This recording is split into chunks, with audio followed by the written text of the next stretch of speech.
الرحمن الرحيم. الله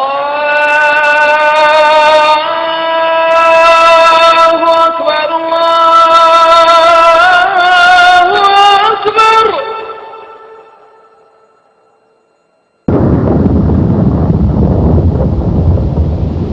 سبحان الله والحمد لله والله أكبر. سبحان الله والحمد لله والله أكبر. سبحان الله والحمد لله والله أكبر.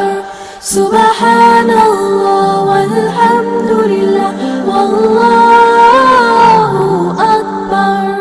سبحان الله والحمد لله والله أكبر.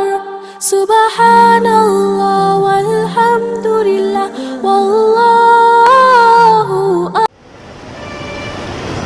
إن الحمد لله الذي نستعينه ونستغفره ونؤمن به ونتوكل عليه ونعوذ بالله من شرور أنفسنا ومن سيئات أعمالنا. من يهدي الله فلا مضل له ومن يضلل فلا هادي له. وأشهد أن لا إله إلا الله وأشهد أن محمدا عبده ورسوله. أما بعد فإن خير الحديث كتاب الله وخير الهدي هدي محمد صلى الله عليه وسلم وشر الأمور محدثاتها وكل محدثة بدعة وكل بدعة ضلالة وكل ضلالة في النار. قال الله تعالى في القرآن المجيد والفرقان الحميد: أعوذ بالله من الشيطان الرجيم. قد أفلح من تزكى وذكر اسم ربه فصلى بل تؤثرون الحياة الدنيا والآخرة خير وأبقى إن هذا لفي الصحف الأولى صحف إبراهيم وموسى. ربي اشرح لي صدري ويسر لي أمري واحلل عقدة من لساني يفقهوا قولي. ربي زدني علما. آمين رب العالمين. تمام تعریف بزرگی بڑائی کبریائی اسر بیغالب مولا کے لیے جو تمام جہان کا پالنہار مدبر مشکل کشا حاجت روا، جس کی ذات میں کوئی شکوہ نہیں، جس کی دانش میں کوئی شکایت اور خطا سے لا ریب ہے. درود و سلام محبت وحی کتاب حکمت کے مالک صاحب تاج و معراج براق صلی اللہ علیہ وسلم پر سلام اس پر کہ جس نے بے قصوں کی دستگیری کی، سلام اس پر کہ جس نے بادشاہی میں فقیری کی، سلام اس پر کہ جس کے پاس نہ چاندی تھی نہ سونا تھا، سلام اس پر کہ تکیہ ہاتھ اور چٹائی جس کا بچھونا تھا. درود اس پر کہ جس کی زندگی رحمت تھی رحمت، درود اس پر کہ جس کا تذکرہ عینی عبادت. اللہم صلی علی محمد وعلی آل محمد بارک وسلم. بزرگوں اور عزیز نوجوان ساتھیوں اور پس برداشت سننے والی اسلام کی معزز معتبر خواتین، یہ اللہ کا احسان فضل کرم ہے کہ اللہ رب العزت نے ایک بہترین مہینہ رمضان مبارک ہم تمام کو عنایت فرمایا. اس امید کے ساتھ ہم نے اس مہینے کو الوداع کیا کہ اللہ ضرور ہماری مغفرت فرمایا ہوگا. اللہ سے دعا ہے کہ اللہ رب العزت ضرور بضرور ہماری مغفرت فرمائے. اس کے ساتھ ہی میں تمام بھائیوں، بزرگوں اور تمام بہنوں کو اور امت کی ماؤں کو عید کی پرخلوص مبارکبادی پیش کرتا ہوں. اللہ ہم کو ہمیشہ خوشیاں نصیب فرمائے. عزیزان محترم، اللہ کا بے پناہ فضل کرم احسان ہے کہ اللہ رب العزت نے امت محمدیہ میں پیدا فرمایا. اللہ کا احسان ہے کہ اللہ رب العزت نے ایمان والے میں ہمارا شمار فرمایا. اللہ کا احسان عظیم یہ بھی ہے کہ اللہ تعالیٰ نے تمام مسلمان تمام مسلمان جماعتوں میں اللہ رب العزت نے توحید کا پرچم لہرانے کی توفیق عطا فرمائی، شرک سے بیزار کرنے والا بنایا، سنتوں کا دل دادا بنایا، بدعتوں سے دور رہنے والا ہمیں بنایا۔ یہ اللہ کا بے پناہ فضل کرم احسان ہے۔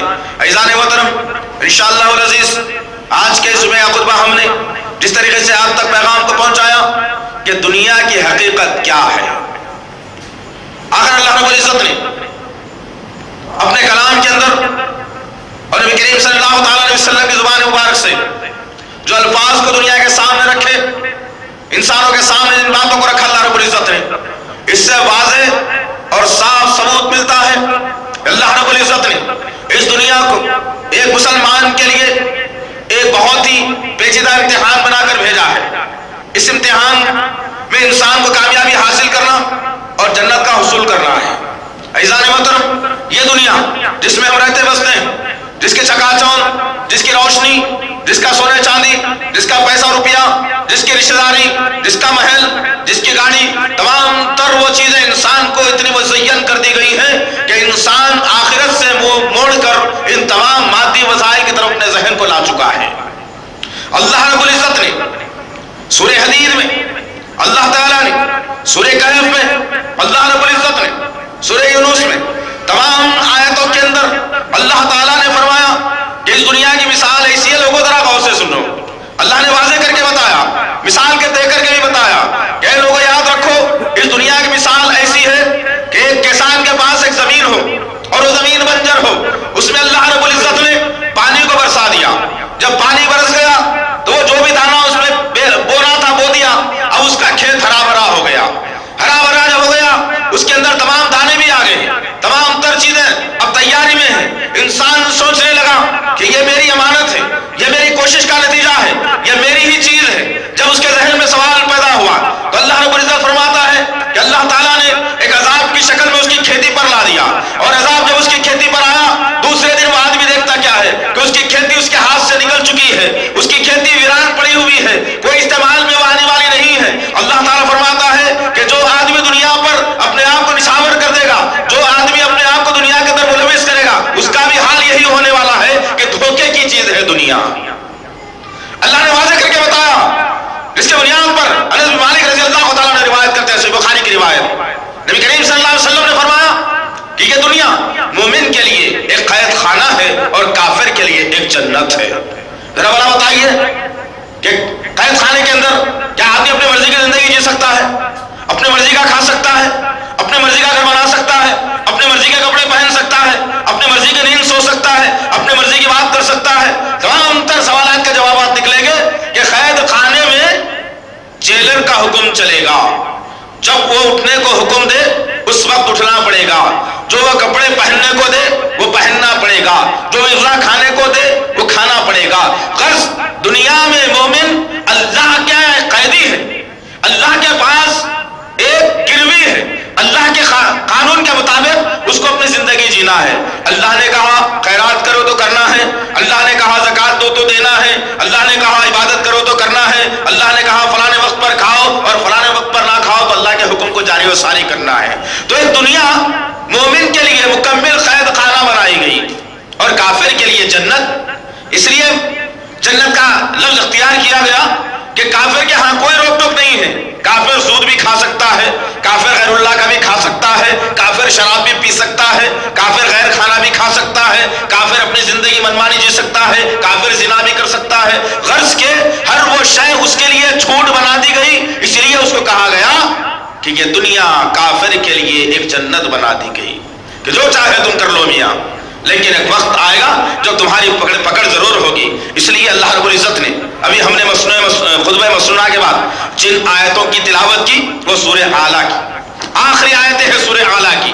اللہ رب العزت نے بڑی جامع اور معتبر بات ایمان والوں کے لیے بتائی، درس دیا، ایمان والوں کو سمجھایا، عملہ کروایا، ایمان والوں کے دلوں میں باتوں کو بٹھانے کی تلقین کی اللہ رب العزت نے، اور کہا آخر میں کہ یہ جو باتیں تمہیں بتائی جا رہی ہیں ایسا مت سمجھنا کہ تم پر ہی یہ قوانین کو نافذ کیا جا رہا ہے، تم پر یہ قوانین کو رکھا جا رہا ہے، تم پر ان قوانین کو لاگو کیا جا رہا ہے، ایسا نہیں ہے۔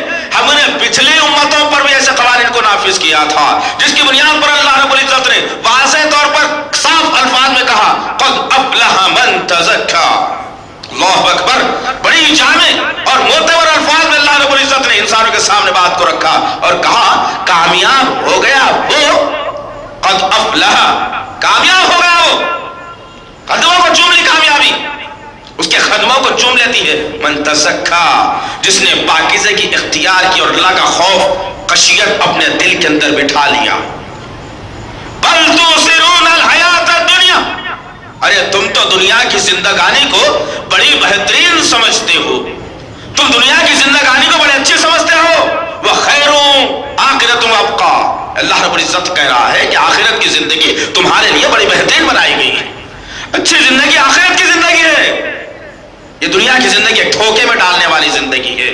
اللہ رب العزت نے سورہ آل عمران کی آیت نمبر 14 میں بھی یہی بات کہی، کہا کہ کہیں تمہیں دنیا کی وہ چیزیں اللہ کی یاد سے غافل نہ کر دیں، کہیں دنیا کی چیزیں تمہیں اللہ کی یاد سے بے بہرا نہ کر دیں، جن میں اللہ نے گنوا کر کے بھی بتا دیا، کہا کہ تمہارے مال، تمہارے بیٹے اور تمہارے محل جس میں تم رہتے اور بستے ہو، یا تمہارے کمائے ہوئے مال، سونا اور چاندی، یہ تمام تر چیزیں یاد رکھنا اللہ کا فرمان ہے، اللہ فرماتا ہے کہ تمہیں اللہ کی یاد سے غافل کرنے کے لیے کافی بن جائیں گے۔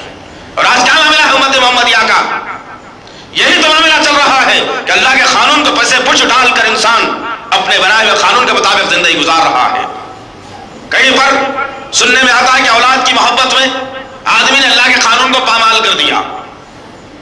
واقعہ یہ بھی آیا کہ کسی مشنری اسکول میں ایک بچے کو داخلہ دلوایا گیا، جس وقت بچے کا داخلہ ہوا 1.5 لاکھ روپیہ ڈونیشن لیا گیا، بچے کے باپ کے چہرے پر اس وقت میں داڑھی تھی جس وقت بچے کا داخلہ ہو رہا تھا اسکول میں، بچے کا داخلہ ہوا، کچھ دن اور گزرے، اسکول میں کچھ فنکشن ہونا تھا، پیرنٹس کی میٹنگ بلائی گئی، ان پیرنٹس کی میٹنگ کے اندر جب وہ باپ بھی داخل ہوا جس نے 1.5 لاکھ روپے عیسائیت سکھانے کے لیے اپنے بچے کو مسلمان ہونے کے ناطے عیسائیت سکھانے کے لیے مشنری اسکول میں داخلہ دلوایا تھا، اب جب پیرنٹس کی میٹنگ ہوئی، ان پیرنٹ کی میٹنگ کے اندر یہ باپ بھی داخل ہوا اپنے بچے کا ہاتھ پکڑ کر، جب داخل ہو رہا تھا راستے پر کھڑا ہوا واچ مین کہتا ہے کہ اب تم اندر داخل نہیں ہو سکتے، تم میٹنگ میں شامل نہیں ہو سکتے۔ انہوں نے کہا مجھے کیا ہے بتاؤ، کیا میں دیر سے آیا ہوں، کیا میرا بچہ غلط ہے، کیا میرا انداز غلط ہے، کیا میرا لباس غلط ہے؟ انہوں نے کہا اس بنیاد پر تم اندر نہیں آ سکتے کیونکہ تمہارے چہرے پر داڑھی ہے، تمہارے چہرے پر داڑھی ہے۔ جن کو داڑھی ہوتی ہے ان کو ہمارے اسکول میں داخلہ ممنوع قرار دیا جاتا ہے۔ اس بندے نے پلٹ کر کہا کہ جب داخلہ لے رہا تھا اس وقت میرے چہرے پر داڑھی تھی، روک دیا گیا۔ وہ بندہ اپنی اولاد کی محبت میں اتنا اندھا ہو گیا اور اپنی اولاد کے فیوچر کے بارے میں سوچنے لگا۔ تعلیم حاصل کر کے بھی آدمی روڑی بن سکتا ہے، تعلیم حاصل کر کے بھی آدمی ڈاکو بن سکتا ہے، تعلیم حاصل کر کے بھی آدمی خنڈا اور قاتل بن سکتا ہے، لٹیرا بن سکتا ہے، زانی بن سکتا ہے، شرابی بن سکتا ہے، اس کی کوئی گارنٹی نہیں ہے جب تک اللہ نہ چاہے تم سیدھے راستے پر نہ آ جاؤ۔ لیکن باپ نے اپنے اولاد کی محبت میں، شہر کی بات کر رہا ہوں، کسی جنگل کی بات نہیں، کسی دوسری ریاست کی بات نہیں، اس شہر کی بات ہے جس میں تم رہتے اور بستے ہو، اس باپ نے جا کر کے فوری نبی کی سنت کو اپنے چہرے سے نکال دیا اور کہا کہ ہاں میرے بیٹے کا فیوچر ہے اس کے اندر، داڑھی آ جائے تو پھر کل آ جائے گی، نعوذ باللہ من ذالک، اعوذ باللہ۔ اللہ نے یہی کہا آیتوں کے اندر، سورہ آل عمران میں، سورہ یونس میں، سورہ کہف میں، سورہ حدید میں، اللہ نے واضح طور پر سمجھا کے کہا ہے دنیا کو کہ تم کو یہ دنیا کی تمام چیزوں کی محبت کہیں اللہ کی یاد سے دھوکے میں نہ ڈال دے۔ جو آدمی ایسا کر گزرے گا دنیا کسی کا ساتھ دینے والی نہیں ہے۔ نبی کریم صلی اللہ تعالیٰ علیہ وسلم کی زبان مبارک سے اللہ رب العزت نے ان الفاظ کو دوہرا کر بتایا آسمانی دنیا سے نازل ہوئے تھے، اور آج امت کا کیا عالم ہے کہ اللہ کا قانون مسمار ہو رہا ہے، اللہ کا قانون ٹوٹ رہا ہے، نبی کا قانون کچلا جا رہا ہے، نبی کی سنتیں غائب ہوتی نظر آ رہی ہیں، شرک کا ماحول تمام امت مسلمہ کو کھل کی طرح کھایا جا رہا ہے۔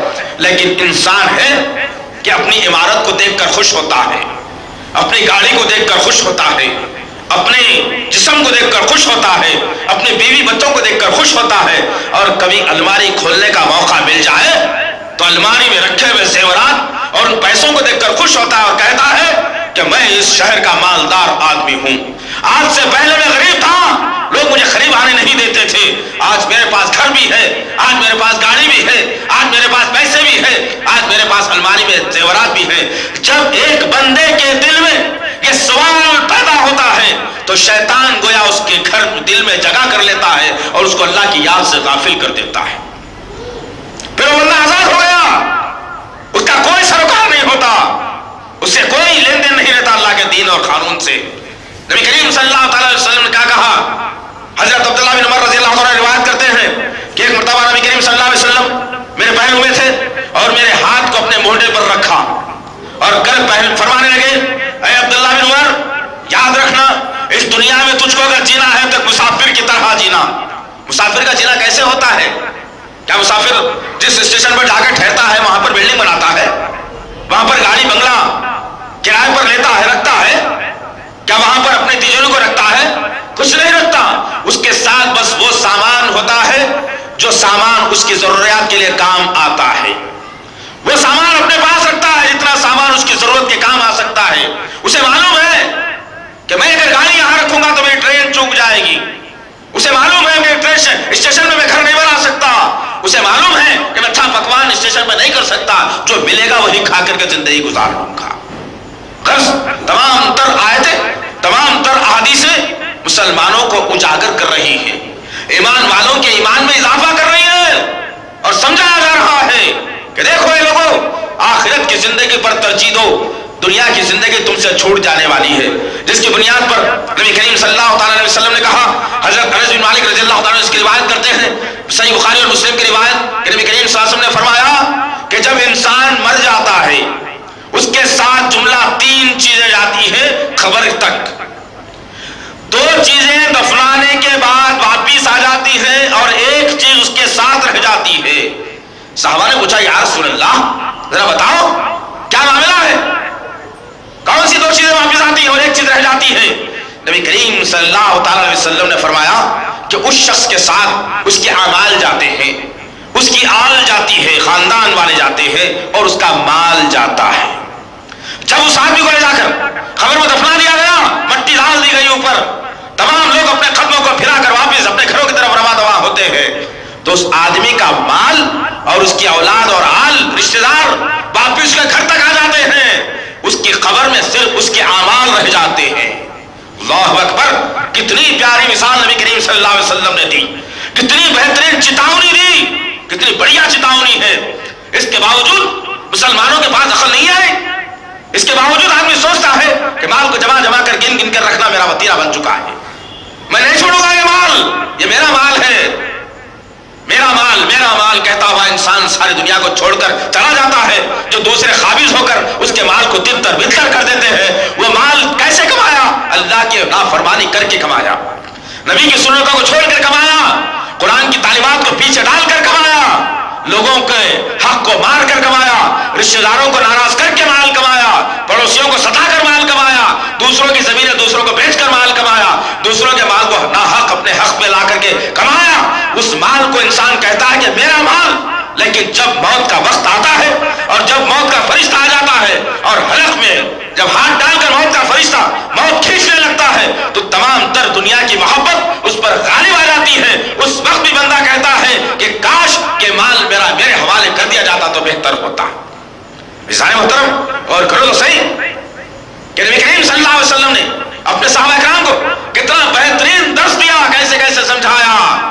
حضرت عمر بن عاص رضی اللہ تعالیٰ عنہ روایت کرتے ہیں کہ اللہ کے رسول صلی اللہ علیہ وسلم حضرت ابو عبیدہ بن جراح رضی اللہ تعالیٰ عنہ کو بحرین بھیجا اور کہا کہ وہاں سے جزیہ وصول کر کے لاؤ، جو لوگ اسلام میں نہیں آئے ہیں، جو لوگ اسلامی مملکت میں زندگی گزار رہے ہیں، ان سے جزیہ وصول کر کے لانا۔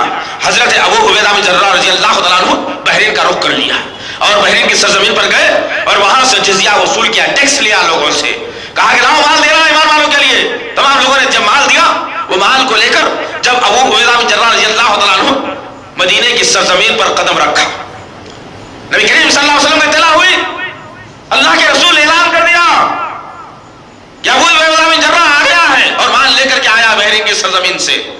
وہ لوگ جن کے پاس مال نہیں تھا, جو قصبہ پرسی کی زندگی گزار رہے تھے, جن کی زندگی میں فاقے آ چکے تھے, جن کے پاس ایک وقت کا کھانا بڑی مشکل سے میسر ہوتا تھا, ایسے لوگ نبی کریم صلی اللہ علیہ وسلم کی خدمت اقدس میں جمع ہوئے. فجر کی نماز نبی نے پڑھائی. جب نماز پڑھا کر اللہ کے رسول واپس اپنے حجرے کی طرف ہو رہے تھے, انصار کے صحابہ اکرام جو قربت کی حالت میں تھے وہ آ کر کے نبی کریم صلی اللہ علیہ وسلم کا راستہ روک لیا.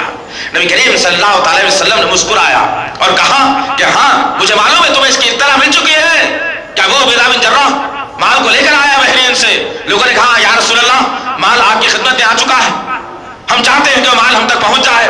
نبی کریم صلی اللہ علیہ وسلم نے کیا کہا اس معاملے میں؟ ان کے معاملے میں کہا جن کے پاس کھانے کے لالے پڑے ہوئے ہیں, جن کو پہننے کے لیے صحیح کپڑا میسر نہیں ہے, جن کو رہنے کے لیے صحیح گھر نہیں, ایسے چھپر کے نیچے وہ زندگی گزار رہے ہیں کہ بارش اگر ہوتی ہے تو ان کا سارا پانی ان کے کپڑوں کو, ان کے گھر والوں کو کیچڑ میں لت پت کر دیتا تھا. ایسے لوگ نبی کی خدمت میں حاضر اور کہا مال چاہیے یا رسول اللہ, فاقے ہیں, پریشان حال ہے. نبی کریم صلی اللہ تعالی علیہ وسلم نے کہا مجھے اندیشہ ہے کہ تم اپنے فقیری کے تحت ہلاک نہیں کیے جاؤ گے, بلکہ مجھے خدشہ اس بات کا ہے کہ مال کی محبت تمہیں تباہ کرنے والی ہے. اللہ اکبر. اور کرو زیدانی محترم, کیا کہا نبی کریم صلی اللہ علیہ وسلم نے کہ مجھے فقر اور فقیری پر تمہیں کوئی فکر مند ہونے کی ضرورت نہیں, تم نہیں بھیگو گے اس سے, لیکن مجھے اندیشہ ہے کہ تمہارے پاس مال اگر آ جائے تو تم ضرور بھیگنے والے بن جاؤ گے. نبی نے کیا کہا تھا؟ حضرت انس بن مالک رضی اللہ عنہ کی روایت ہے, صحیح بخاری اور مسلم کی اٹوٹ روایت. نبی کریم صلی اللہ علیہ وسلم نے کہا اے لوگوں یاد رکھنا اس بات کو, اونچی اونچی عمارتیں مت بناؤ, اپنے مالوں کو جمع کر کے مت رکھو, لوگوں تک ان کی امانتوں کو ضرور پہنچا دو. نبی کریم صلی اللہ علیہ وسلم نے اعلان فرما دیا امت کے سامنے کہ یہ تمام تر چیزیں ہیں جو تم کو کرنا ہے, لیکن امت محمدیہ کا وتیرہ اور طریقہ یہ بنا کہ آج مال سے سب سے زیادہ محبت کرتا ہے مسلمان. مال کی محبت اتنی آ گئی, وہ وقت کو ہم نے بھلا دیا. حضرت ابو ہریرہ رضی اللہ عنہ روایت کرتے ہیں, صحیح مسلم اور بخاری کی روایت ہے, یہ بھی آپ فرماتے ہیں ہم نے نبی کریم صلی اللہ علیہ وسلم کو کئی مرتبہ دیکھا کہ آپ بیٹھے ہوئے ہیں قاعدے کی حالت میں اور اپنے سر کو گھٹنوں کی جانب جھکایا ہوا ہے اور تنگی کی حالت میں بیٹھے ہوئے ہیں. ہم نے ایک مرتبہ دیکھا, دو مرتبہ دیکھا, تین مرتبہ جب ہم نے دیکھا اور نبی کریم صلی اللہ علیہ وسلم سے ہم نے سوال کیا یا رسول اللہ آخر ماجرا کیا ہے, آپ اس حالت میں بیٹھ کر اپنے آپ کو اتنا جھکا لیتے ہیں, کیا تکلیف ہے بتائیے, ہم تکلیف دور کر دیں گے. نبی کریم صلی اللہ تعالی علیہ وسلم نے کہا تم کیا جانتے ہو تمہارے نبی کو بھوک کی شدت یہاں تک جھکا دیتی ہے. اللہ اکبر. نبی کریم صلی اللہ علیہ وسلم فاقے کی زندگی گزار کر امت کو درس دیا, فرمایا کہ دیکھو تمہاری زندگی ایسی ہونی چاہیے. پھر ایک موقع وہ بھی یاد کرنے کی بات ہے کہ دھوپ کا, گرما کا, شدت کی گرما, بہت تیز دھوپ عرب کی سرزمین کی. نبی کریم صلی اللہ علیہ وسلم تہبند باندھے ہوئے ہیں اور اوپر کا کرتا اترا ہوا ہے, پیٹ اور سینہ کھلا ہوا ہے, دونوں بازو کھلے ہوئے ہیں, صرف تہبند پہ زندگی ہے. آپ نے ایک چٹائی لی اور کھجور کے جھاڑ کے نیچے اس چٹائی کو بچھا دیا جس میں آپ کا آدھا جسم دھوپ میں اور آدھا جسم چھاؤں میں تھا. جب بچھایا لیٹ گئے, چٹائی پر پیٹ ہے, پیر زمین پر چلے گئے ہیں, لیٹے ہوئے. عمر بن خطاب رضی اللہ تعالیٰ عنہ آئے, جیسے عمر کو دیکھا نبی کریم صلی اللہ علیہ وسلم نے اٹھ کر کے بیٹھے. عمر بن خطاب رضی اللہ تعالیٰ عنہ نے نگاہوں سے نبی کریم صلی اللہ علیہ وسلم کی نبوت والی پیٹھ کو دیکھا جس میں مہر نبوت داغا ہوا تھا. آپ دیکھتے ہیں کیا منظر اور آنکھ میں آنسو لا کر کہتے ہیں کہ یا رسول اللہ قیصر و کسریٰ کے بادشاہ باطل ناحق لوگوں پر حکمرانی جتا رہے ہیں, اسلام سے باہر ہے, لیکن نرم نرم گدے اور صوفے اور پلنگ اور بستر اور زیورات ان کا مقدر بن چکی ہیں. آپ تو حق والے نبی ہیں, ہم نے آپ پر ایمان لایا ہے اور اللہ نے بہت کچھ دے رکھا ہے ہمارے پاس, کیا ہم آپ کے لیے بہترین ایک گھر اور بہترین نرم گدے تیار کر کے دیں؟ جیسے یہ الفاظ عمر بن خطاب رضی اللہ تعالیٰ عنہ کی زبان مبارک سے نکلنا تھا, نبی کریم صلی اللہ علیہ وسلم کی آنکھیں سرخ ہونے لگی, آواز میں تلخی شروع ہوئی اور غصے کے انداز میں فرمایا عمر میں تیرے اندر دور جہالت کی جھلکی دیکھ رہا ہوں. اللہ اکبر. اور کرو آج کیا مسلمان دسترخوان پہ بیٹھ کے کھانے کا عادی تھا جب تک برکت تھی اس کے پاس، ایک تھالی میں کھانے کا عادی تھا جب تک بھی برکت تھی۔ سازشیں ایسی ہوئی کہ ہر ایک کی برتن کو الگ الگ کر دیا گیا، پہلے دسترخوان موجود، ایک مشکاب میں کھانا، ہر آدمی اپنی اپنی برتن میں ڈال کر کے کھانا، ایک سازش چلی جس کے شکار میں اور آپ ہو گئے، اور وہی طریقہ چل رہا تھا، پھر بھی اللہ تھوڑی بہت برکت اس میں رکھا تھا۔ اب تو ایسی برکت ہو گئی کہ اللہ میں ایک مسلمان زمین پر بیٹھ کے کھانا بے شرمی سمجھ رہا ہے، ٹیبل کا کھانا ہونا اسے، دستر ختم کر دیا مسلمان۔ یہ کس کا طریقہ ہے؟ قیصر و کسریٰ نے اس رسم کو انجام دیا تھا کہ دستر چھوڑ کر ٹیبل اور کرسی کا کھانا کھاتے تھے وہ لوگ۔ زمین پر بیٹھنا معیوبات، غربت، افلاس، پریشانی کی علامت سمجھی جاتی تھی، لیکن آج مسلمانوں کے پاس یہ وطیر آ گیا۔ کہاں ہے نبی کے طریقہ کار؟ کہاں ہے نبی کا اصول و ضابطہ؟ کہاں ہے نبی کی تعلیمات؟ کہاں ہے وہ نبی جس پر ایمان رکھتے ہیں؟ کہاں ہے ان کا عمل جس کے ذریعے سے ہم کو جنت ملنے والی ہے؟ کیا مسلمانوں کے پاس یہ نہیں ہو رہا ہے؟ نرم نرم صوفوں کی زندگی ہو گئی، پلنگ اچھا ہونا سونے کے لیے، ذرا سی پلنگ میں اگر آواز آ جائے تو اس پلنگ کو نکال کر آدمی ہزاروں کا پلنگ پھر سے لا دے گا، اس پلنگ کو روڈ پر ڈال دے گا۔ افسوسناک بات ہے عزیزان محترم، افسوسناک بات ہے۔ اس وقت کو بھی یاد کرنا ہے، نبی کریم صلی اللہ علیہ وسلم نے دنیا کی حقیقت کو لوگوں کے سامنے بتاتے ہوئے کہا، مدینے کی گلی سے گزر ہو رہا ہے نبی کریم صلی اللہ علیہ وسلم کا، آپ کی نگاہ ایک مرے ہوئے بکری کے بچے پہ پڑی، آپ نے اس طرف دیکھا اور اپنے قدموں کو بڑھاتے ہوئے بکری کے اس مرے ہوئے بچے کی طرف لے گئے جس سے تعفن اٹھ رہا تھا۔ لوگ اپنے آنکھوں کو ہاتھ لگائے، کہا یا رسول اللہ کیا معاملہ ہے، کیوں یہاں ٹھہرے ہو، چلو یہاں سے۔ نبی کریم صلی اللہ علیہ وسلم نے کہا کہ کیا تم کوئی آدمی 1-2 دینار میں اس مرے ہوئے بکری کے بچے کو خریدنا پسند کرے گا؟ لوگوں نے کہا یا رسول اللہ کیسی بات، اگر یہ بکری کا بچہ زندہ بھی اگر ہوتا تو بھی یہ عیبدار تھا، اس لیے کہ اس کے کان بڑے چھوٹے چھوٹے ہیں، عیبدار بکری کا بچہ ہے، زندہ ہوتا تو بھی کوئی خریدنا پسند نہیں کرتا، اب تو یہ مرا ہوا ہے، کون اسے خریدے گا؟ نبی کریم صلی اللہ علیہ وسلم نے کہا تو اگر کوئی خریدنا نہیں چاہتا، کوئی مفت میں لے جانا پسند کرے گا؟ فری میں دے دیتا ہوں، لے جائیے کوئی۔ لوگوں نے کہا یا رسول اللہ ہرگز نہیں، فری میں بھی کون لے گا اسے، اس سے تو تعفن اٹھ رہا ہے، بدبو آ رہی ہے، کون لے گا اسے؟ نبی کریم صلی اللہ تعالی علیہ وسلم نے اپنے ماننے والوں کی طرف اپنے چہرے انور کو پلٹایا اور کہا جتنا تم اس مرے ہوئے بکری کے بچے سے گریز کر رہے ہو، کراہیت محسوس کر رہے ہو، اس سے کہیں زیادہ کراہیت اس دنیا سے اللہ کو آتی۔ اللہ اکبر۔ اور کرو عزیزان محترم کہ وہ دنیا ہے جس دنیا سے اللہ کراہیت محسوس کرتا ہے، صرف اللہ نے کہ امتحان کے طور پر تمہیں یہاں بھیجا تھا، لیکن آج مسلمانوں کا عالم یہ ہو گیا، مسلمان اسی دنیا کو سب کچھ سمجھنے لگ گیا ہے۔ ان کی زندگی کو بھی دیکھو، مسجد نبوی تعمیر ہوئی، احاطہ تھوڑا بڑا کیا گیا مسجد نبوی کا، اسی مسجد نبوی میں آج تک وہ چبوترا موجود ہے اصحاب صفہ کے نام سے، وہ لوگ جو اسلام میں داخل ہوتے جن کا کوئی نہیں ہوتا مدینے کے اندر، وہ لوگ اسلام کے آغوش میں پناہ لیتے اور اس چبوترے پر بیٹھ جاتے اور لوگوں کے کھانے دینے کا انتظار کرتے، لوگوں کے کپڑے دینے کا انتظار کرتے۔ ان کے پاس نہ کپڑا تھا نہ ان کے پاس کھانا تھا، ایسے صحابہ کرام 70 صحابہ کرام تھے جو اصحاب صفہ پر پناہ لیے ہوئے تھے۔ حضرت ابو ہریرہ رضی اللہ تعالیٰ عنہ بھی انہی میں سے شمار کیا جاتے تھے۔ آپ فرماتے ہیں کہ اصحاب صفہ کے سامنے اللہ کے رسول نے جب آخرت کی بات رکھی اور پھر دنیا کی بات آپ نے رکھی کہ دنیا کیسی کراہیت والی جگہ ہے، تو ہم نے دیکھا اصحاب صفہ میں کسی کے پاس اوپر کے کپڑا تھا تو نیچے کا نہیں تھا، اگر نیچے کا کسی کے پاس تہبند تھا تو اوپر کے پہننے کے لیے کسی کے پاس نہیں تھا، اس لیے کہ انہیں معلوم تھا آخرت کی زندگی بہت بڑی زندگی ہے، دنیا کی زندگی انتہائی کم ترین زندگی ہے، جو دنیا کو چاہنے والا ہے اس کا آخرت میں کوئی حصہ نہیں۔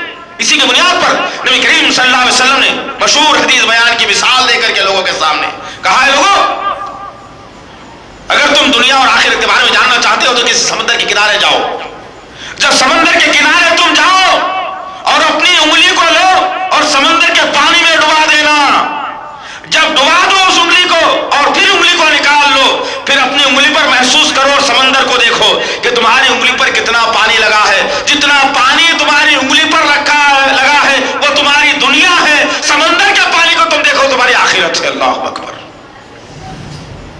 کیا اندازہ کر سکتے ہیں آخرت کے معاملے میں، کیا چاہتے ہیں آخرت کے معاملے میں؟ آج مسلمان پریشان حال، آج مسلمان سود کا لینے دینے والا، آج مسلمان خلاش،